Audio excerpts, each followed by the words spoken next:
네, 한미 간 관세 협의 내용이 알려지고 있는 가운데 당초 미국이 일본에게 요구할 것으로 알려졌던 환율 시정 내용이 우리한테 요구돼서 그 배경에 관심이 모아지고 있습니다. 특히 기업인들의 궁금증이 클 상황인데요. 오늘은 이 궁금증 풀어보는 시간 마련했습니다. 한국경제신문의 한상춘 논설위원과 함께합니다. 안녕하십니까? 네, 안녕하십니까? 위원님 말씀드렸던 대로 이 관세 협의 이후에 구체적인 내용이 조금씩 알려지고 있는데 일단 이 내용부터 좀 정리를 해봐야 될 것 같습니다. 네, 미국 증시 얘기 간단히 좀 여기하고 말씀하신 그 문제에 답을 하겠습니다. 지난 주말에 주가 상승세는 그렇게 큰 의미가 있는 상태는 아니고요. 이번 주에는 그 1분기 기업들의 실적이 발표가 몰려 있죠. 예. 대체로 보면 1분기 실적은 좀 이렇게 예상보다 높은 서프라이즈가 될 거로 이렇게 봅니다는 주가는 미래 실적에 대해서 미리 반응하니까 2분기에 가이던스가 굉장히 중요하지 않습니까? 그런 각도에서 가이던스는 좀 테슬라 모습에서 나타난 거와 마찬가지로 전체로 빅테크라든가 이런 데에서 관세 영향이 이렇게 본격화될 때는 좀 가이던스는 좀 떨어지지 않겠느냐 해서 기업들의 실적이 몰려 있지만 현재 분위기는 주가가 상당히 끌어올리기는 좀 힘들다 하는 이런 분위기가 나오고 있다 이렇게 됐습니다. 워낙 기업들의 실적이 많이 몰려 있기 때문에 말씀드리고요. 결국 이제 한미 관세 협의에 대한 구체적 내용이 좀 알려지기 시작하고 있습니다. 그런 과정에서 공톡 현황과 우리에게 특별히 요구한 사항을 좀 나눠서 봐야 할 필요가 있는데요. 일본과 마찬가지로 상호 관세에는 무역 적자를 줄이기 때문에 사실 공통된 가래는 대체로 세 가지가 비슷합니다. 하나는 관세라든가 비관세 절벽 철폐하고 미국의 기업들의 진출 방안, 이 내용이 이제 첫 번째 공통 가적이고요. 그 다음에 안보와 관련돼서 미군 무역 확장법 232조가 관련돼 있죠. 그래서 일본에 대해서도 주일 미군에 대해서 일본은 그 프리라이딩이 아닙니다는 무임승차가 아닙니다는 우리는 좀 무임승차라고 이렇게 얘기하거든요. 이슈가 있죠. 그래서 우리나라는 사실은 무임승차를 하더라도 미국 측 요구지만 다른 비용들이 우리가 많이 되거든요. 맞습니다. 그런 각도에서 보면 이러한 무임승차의 보상 문제 이런 것도 이번에 이제 거론된 거는 이게 나오고요. 그리고 많이 시청자분도 알려주시고 전문가들이 너무 많이 지적했던 알래스카의 LNG 액화 천연가스의 투자 방안도 이번에 요건으로 나오고 있습니다. 문제는 이 방안입니다. 무역 적자 개선 방안에 대해서 한일 간의 예상과 달리 요구한 사항이 나오는데요.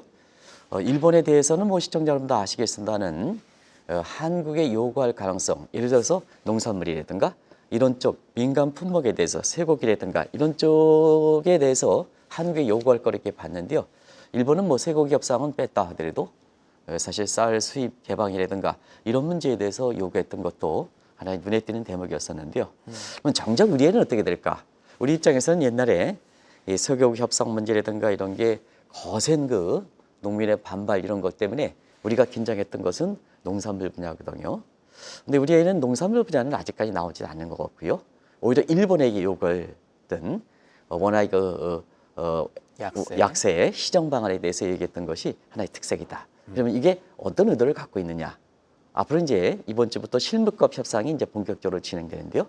이 문제에 대해서 여러 가지 설랑설레가 있는 것 같습니다. 미국이 우리나라한테 환율 시정을 요청했다는 것, 사실상 요구했다는 것, 어떤 의미가 있다고 봐야 됩니까? 어떤 요인이 있을까요? 네, 한국 관세는 이미 한미 FTA 협정이 체결돼 있기 때문에 서로가 노력을 했지 않습니까? 그래서 우리나라의 그 상호 관세에서 관세를 25% 때리던 배경은 관세가 높아서가 아니라 비관세 장벽이 사실 미국 측에서 부담이 됐기 때문에 이걸 관세의 탄성치, 타리프 이큐브레이트라는 관세 탄성치로 해서 그걸 이용해서 관세를 25% 때렸다 이렇게 됐습니다. 그래서 한국은 일본과 달리 사실상 비관세 장벽이 문제가 됐었는데요. 아시겠지만 트럼프 대통령이 이번에 한미 관세 협의 직전에 비관세 장벽에서는 환율 조작 문제를 가장 많이 거론됐지 않습니까?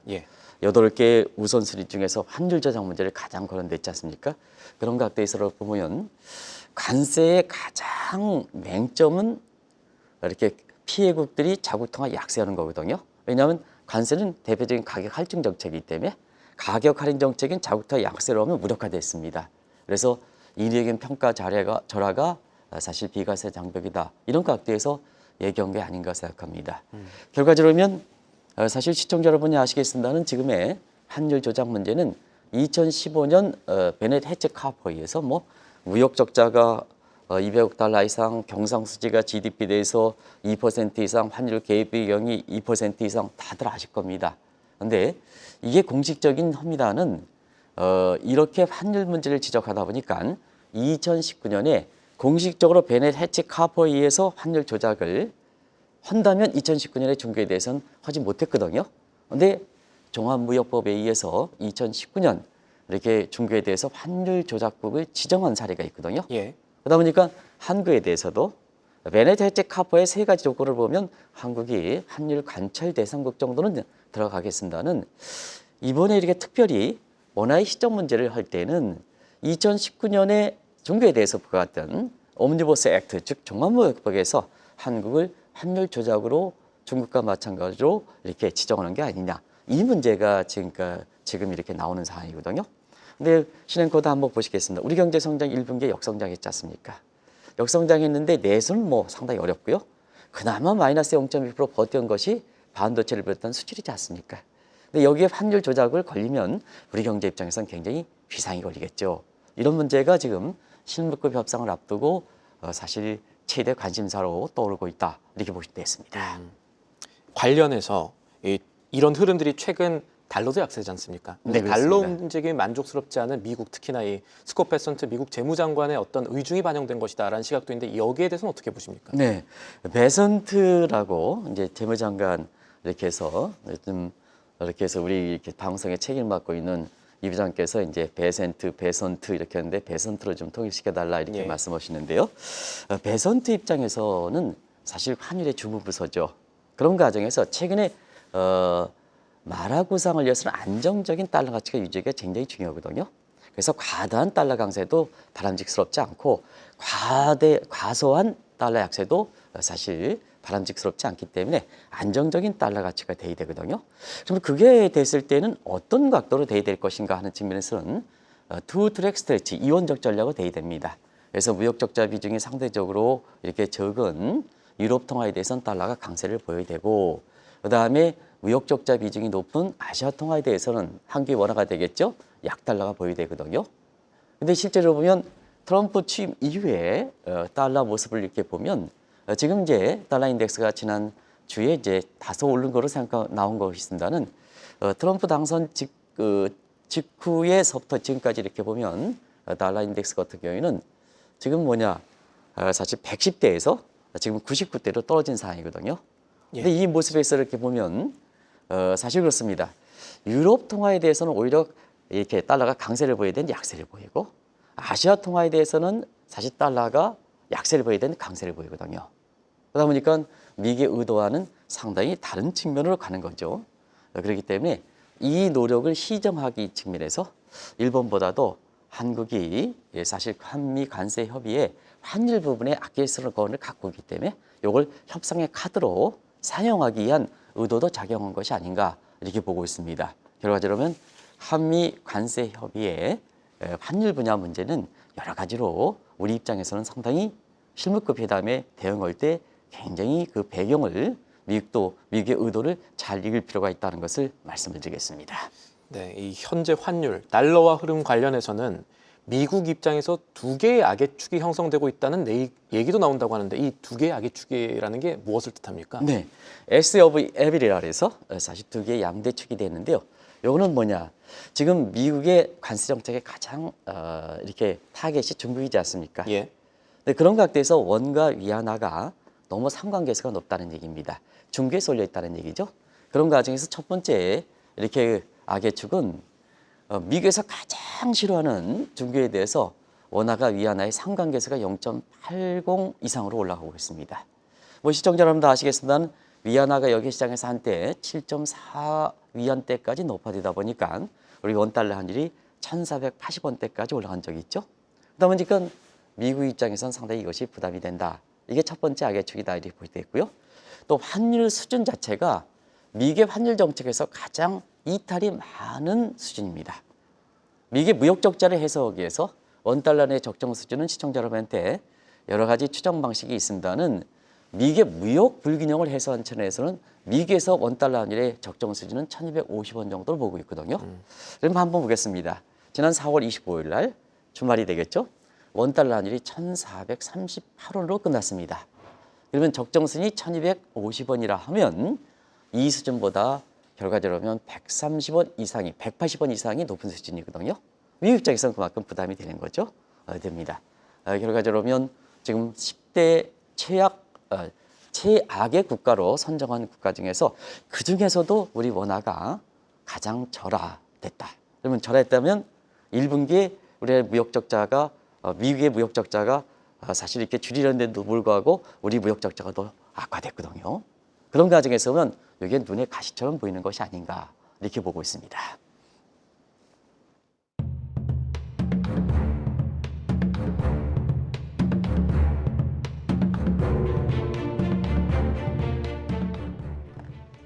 저희 환율 문제를 계속 주요하게 살펴보고 있는데요. 지금 문제는 트럼프 공화당 쪽에, 그러니까 혹은 백악관 쪽에 환율 시정 압력이 있더라도 우리가 이걸 잘 방어하거나 대처하기가 사실 좀 어려워 보인다는 점 아닐까요? 경제 실무급에 대해서 우리가 룸이 상대방 요구가 있을 때는 우리가 대처할 수 있는 룸이 돼야 예. 사실상 미국의 요구를 일방적으로 우리가 수용하지 않고 우리의 국익을 반영할 수 있는 거 아니겠습니까? 그런 각도에서 한번 보겠습니다. 원달러 환율은 아시겠습니다는 트럼프 트레이드의 가장 취약한 구조를 갖고 있다 하는 측면을 말씀을 드리겠는데요. 왜 그럴까 하는 측면은 세 가지 요인이 크게 결부되기 때문에 그렇다 이렇게 볼 때 있습니다. 일단은 트럼프 트레이드 오면 시청자 여러분 국채금리가 생각나죠? 그러면 국채금리는 어떻습니까? 미국의 엑세이트와 관련돼서 디폴트 문제가 결부돼 있지 않습니까? 그런 과정에서 한국도 이 디폴트 관련된 이 부채 비율이 상당히 높다는 얘기입니다. 최근 들어서 한국의 가계부채라든가 기업부채 얘기가 국제적으로도 많이 거론되죠. 예를 들어서 피치가 한국의 국가신용등급이라든가 이런 얘기가 나오고 CDS 금리라든가 이런 금리가 상당히 높게지고 하는 것도 한국의 부채 문제다 이렇게 됐습니다. 그래서 트럼프 트레이드의 가장 취약한 구조가 한국의 부채다. 실제적으로 코스피와 미국의 국채 금리 지수 간의 상관계수가 마이너스 0.7입니다. 시청자 여러분 아시겠지만 미국의 국채 금리가 올라가면 한국 코스피가 그만큼 많이 떨어진다. 이걸 상징하는 대목이다 이렇게 됐습니다. 두 번째는 시청자 여러분도 다 아시겠지만 한국의 시간이 가면 갈수록 증시도 또 경제도 그렇고 반도체에 의존하는 비용이 너무 심하다. 이건 누누이 지적됐는데 특히 증시적인 측면에서는 사실 필라델피아 반도체 지수가 어떻게 하느냐에 따라서 한국의 코스피 지수가 영향을 받죠. 왜냐하면 삼성전자라든가 SK 하이닉스가 코스피 비중이 굉장히 높기 때문에 그렇다 이렇게 보이됐습니다. 최근에 이제 증시적인 측면에서 이것을 그대로 나타난다 이렇게 보이됐고요. 또 한 가지 요인이 사실은 우리나라의 정책적인 측면에서 이렇게 보면 너무 미국에 편향돼 있는 경제 정책도 추진한 것도 사실입니다. 그런 중에서 이같이 세 가지 요인 중인데요. 그 중에서도 반도체에 대해서 미국에 대해서 천수탁 구조를 갖고 있다 보니까 특히 원화의 환율 결제라는 부분이 있기 때문에 반도체에 우리가 천수탁 구조를 갖고 있는 게 원화의 내재 변동성을 확대시킨다 이렇게 보게 됐습니다.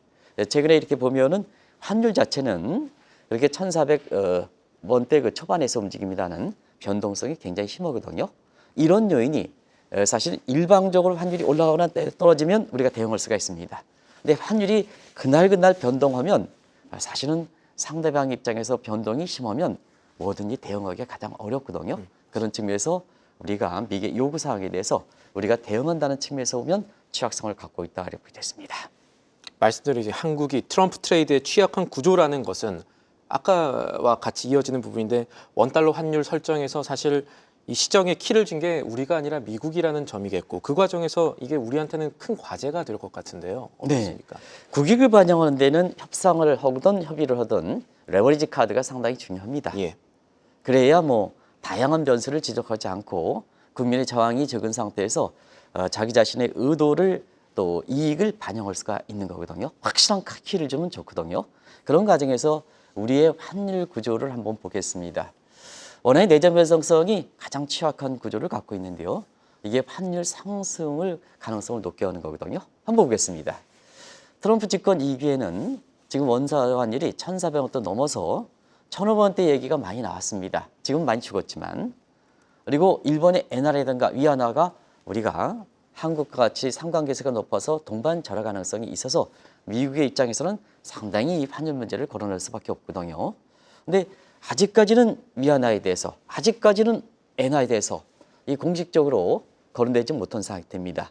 근데 우리만 왜 그랬을까 하는 측면은 현재 정부 당국에서는 뭐 지금 정권 교체기에 있으니까 뭐 정책을 얘기하더라도 우리는 사실이지 않습니까? 경제를 보기 위해서 얘기하는 부분이니까요. 그러면 이제 예. 경제 구조 자체를 한번 보겠습니다. 정책적인 문제를 떠나서 자, 원달러율 분야에선 트럼프가 당선되면 기업인이고 일론 머스크는 기업인이 출신이기 때문에 대부분 다 달러 약세를 지향한다. 그러다 보니까 올해 사업 계획에 이러한 전문가들의 시각을 반영해서 원달러 환율이 달러 약세, 원화 강세니까 1,300원대 밑으로 떨어진다는 시각도 있고 그걸 사업 계획으로 짠 사람들이 많았습니다. 네네. 근데 실질적으로 보겠습니다. 트럼프 당선 이후에 한 130원 정도 올라갔지 않습니까? 이게 기업들이 상당히 당혹스러운 거거든요. 그럼 우리 대응적인 측면에서 보겠습니다. 자, 이제 사실 그 대선을 거쳐서 새로운 정부가 들어오면 사실 정책적인 측면에서는 또 대응적인 측면에서는 정치적으로 어떤 그 방향을 될지는 일단 지금보다는 좀 어떤 정부가 들었든 간에 대응할 수 있는 가닥은 잡힐 거로 이렇게 봅니다. 예. 근데 문제는 그렇습니다. 기업들 입장이거든요. 기업들이 사업 계획을 환율을 원달러 환율을 너무 낮게 잡아놨기 때문에 자, 이것을 사실 원달러 환율이 1,400원, 1,500원대 이런 쪽으로 하면 기업의 비용 구조가 굉장히 사실 그 높아지지 않겠습니까? 이런 것이 트럼프 정부 입장에서는 왜 이렇게 일본에서 당초에는 일본의 제2플라자 얘기까지 나왔었는데 거긴 거르지 않고 우리한테 거래냈을까 하는 측면에서 보면 미국이 이 점을 노려서 사실 일본과 달리 한국에 대해서 레버리지 카드로 활용하는 측면이 있는 것이 아닌가 이런 시각이 만만치 않게 제기된다 하는 것을 말씀을 드리겠습니다. 말씀하신 내용 들어보면 질문 좀 생깁니다. 물론 가정의 영역이긴 합니다. 만약에 우리가 갖고 있는 이런 약점들을 이용해서 트럼프 대통령이 일본처럼 이 한국과의 협상에서 무역 적자를 제로로 해달라고 하거나 이런 식으로 좀 강경하게 요구할 경우에 우리는 어떤 것을 할 수가 있을까요? 네, 신한국께서 경제 감각이 좋으시니까 가장 좋은 지적을 한 것 같습니다. 실무급 협상에서는 최악의 시나리오를 감안해서 예. 우리가 협상 이렇게 대응 전략을 짜는 게 좋거든요. 항상 뭐냐, 한미 관세 협의가 끝난데도 불구하고 좋게 끝났습니다. 그 미국 측의 얘기죠. 근데 우리 입장에서는 사실 우리 입장에서는 약자의 입장이기 때문에 항상 최악의 가능성도 해서 그보다 높으면 우리 입장에서는 좋은 거 아니겠습니까? 그런 과정에서 그런 카드가 있었죠. 왜냐? 일본에 대해서 무역 적자를 제로로 요구한 사실은 뒤늦게 알려졌습니다. 자, 그러면 우리는 어떠냐? 지난해 660억 달러로 미국의 8대 무역 적자금입니다. 올해 들어서는 이것이 더 확대됐어요. 미국의 요구에도 불구하고. 예. 이게 이제 오히려 살만한 요인이고 그래서 환율 시정 문제가 얘기 나오는 거거든요. 자, 일본의 요구대로 극단적 시나리오로 한국의 무역 적자를 제로로 요구할 때는 한국 경제가 어떻게 될까? 나름대로 시뮬레이션을 해봤습니다. 그랬더니 원달러 환율은 1,000원 정도는 가야 됩니다. 그리고 한국의 경제 성장률이 1분기에 마이너스 0.2% 역성장해서 굉장히 논란이 되는데요. 자, 이렇게 될 경우에는 한국의 성장률이 마이너스 5%까지 떨어집니다. 그리고 코스피 지수도 1,800대로 떨어집니다. 최악의 경우. 최악의 경우입니다. 네. 무역 적자가 제로가 되는 것은 최악의 경우입니다. 이러한 가능성도 염두에 둬서 사실 실무급 회담에서 나가야 되지 않겠냐 생각합니다. 항상 뭐냐? 우리 입장에서 국민들한테 여러 가지 이유를 해서 협의 결과가 잘 끝났다 하면 미국의 기습적인 요구에 대해서 우리가 대응 카드를 가져가지 못할 때는 네. 더 안 좋은 결과가 나오지 않습니까? 지금 신행국께서 말씀하신 대로 이 요구는 최악의 카드다. 이걸 전제로 해서 사실 우리가 대응 카드를 가져가야 되지 않느냐 하는 이런 생각이 듭니다. 그렇다면 이제부터 본격적으로 관세 협의 그리고 이제 협상의 영역으로도 들어갈 텐데 여기서 우리 실무진들이 어떻게 해야 되는지 이 부분들을 좀 짚어야 될 것 같습니다. 네, 일단 최악의 시나리오 카드에 대해서 일본도 무역 적자 제로 요구에 대해서 자, 일본 내 반발이 지금 심하고 있습니다. 일본도 미국의 국채를 다시 팔게 해서 적극적으로 대응하는 입장이거든요. 지금 중국뿐만 아니라 일본의 국채도 일본이 갖고 있는 미국의 국채도 팔고 있습니다. 적극적인 대응을 한다는 입장에서 사실 미국이 한국에 대해서 무역 적자 제로 요구에 대해서는 어떤 환경이든 간에 대응책을 가져가든 간에 대응책을 가져가더라도 요구는 수용할 수 없다. 그럼 어떤 식으로 대응할 것인가 하는 측면은 자, 일단은 이 한미 관세 협의에 내지는 협상으로 이렇게 발전이 된다면 예. 우리 국익을 증대시키는 게 목적이지 미국의 요구사항을 들어주는 게 목적이 아니다 하는 전체적인 이렇게 기본 이렇게 협상을 또 내지는 협의를 임하는 자세가 중요하다 하는 것을 꼭 좀 말씀드리겠습니다. 그래서 지금 상태 미국과 공동의 이익을 가져가는 부분이 많습니다.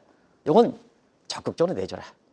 근데 우리와 공동의 이익에서 아주 충돌되는 부분에 대해서는 최대한 우리의 국익을 반영할 수 있게끔 협의의 결과라든가 시간에 있어서는 최대한 이끌 필요가 있는 것이 아닌가 생각합니다. 관세 유예 기간이 90일을 하더라도 반드시 이것이 지켜지는 건 아닙니다. 그런 측면에서는 관세 유예 기간을 미국 측에서 얘기했습니다는 연장의 시각도 비춰지는 상황이거든요. 이런 걸 잘 활용할 필요가 있다는 것을 말씀을 드리고, 두 번째는 일부 시각입니다. 일부 시각에서 이렇게 보면 미국에 좀 다가와라. 신행권도 그런 얘기를 들었을 겁니다. 미국에 이렇게 요구가 있을 때 빨리 미국에 다가와서 미국의 요구사항을 들어줘라 하는 이런 쪽의 관세 전문가, 내지는 통상의 전문가가 나와서 방송하는 경우가 있는데요. 그럴 필요는 없습니다. 지금 전 세계 보면 국익증대, 우리 국익증대 차원이라 보니까 일본도 그렇고 중국도 그렇고 유럽도 그렇고 전부 뭐냐. 지금 미국의 타겟이 지금 확정되지 않지 않습니까? 미국의 관세 관련돼서 얼만큼 시청자분도 하루가 다르게 바뀌고 있지 않습니까? 그런 과정에서 타겟이 정확한 상태가 아닌 상태에서 자, 우리가 퍼주게 될 때는 우리가 뭐냐면 최종 목표인 국익도 증대시키지 않은 상태에서 결과적으로 우리가 희생을 치른다 이렇게 보게 됐습니다. 대표적으로 일본 내에서 지금 굉장히 지금 거센 반발이 그런 손정희 사례입니다. 뭐 아시겠습니다는 한국 사례도 있습니다는 예. 민감하기 때문에 손정희 사례를 들겠습니다. 손정희 회장께서 미국의 요구사항을 들어주기 위해서 전부 투자 계획을 했습니다. 근데 실질적으로 미국과 일본 간의 관세 협의가 끝난 상황에서 이렇게 보면 사실 미국의 요구를 다 수용해서 일본의 거센 반발이 이어지기 때문에 이 표현이 적당할지 모르겠으나 다 주고 뺨 맞는 격. 이건 사실 표현상에서 보면 나쁜 표현은 아니다. 일반적으로 쓰기 때문에 다 주고 뺨 맞는 격이 될 거로 이렇게 보고 있습니다.